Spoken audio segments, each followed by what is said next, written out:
Peggy 18.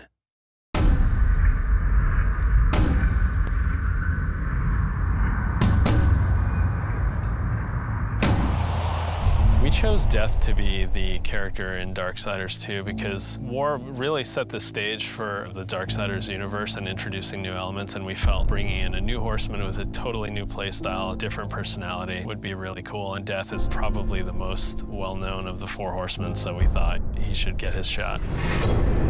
What makes Death different from War is almost everything about him. The way he expresses himself, the way he talks. I have an offer in mind. The way he handles business on the battlefield, and the way that he gets around. It's much more feral, more animal-like. War is very much like a force meets force, a very head-on, steadfast, loyal-bound soldier. Death is much more of a calculated, elegant fighter, a chilling opponent on the battlefield. His traversal has definitely improved. It's a lot faster, more responsive, and so is his combat. His weapon is more interesting. He can dual wield or wield a single heavy weapon, depending on your playstyle. Death's primary weapon is a scythe.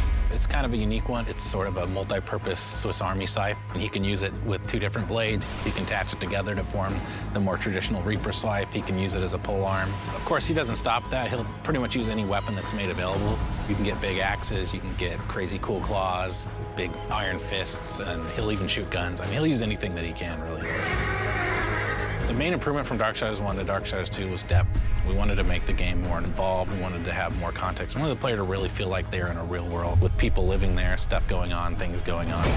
We give them more items to tailor their own character, more characters to speak to, so we've got a lot more immersion on the story side of the game. The first game, most of it took place on Earth, so now we were totally free to create all these new areas. We have angelic fortresses, demon cities, the city of the dead. It got our team super excited.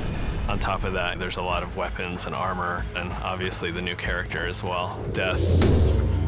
Death's the most feared, and he's one of the oldest horsemen in the fiction. They kind of look at him as a big brother. He's feared just because when he really gets down to business, he is the death dealer. That's sort of his thing. He wears his mask as an executioner's mask.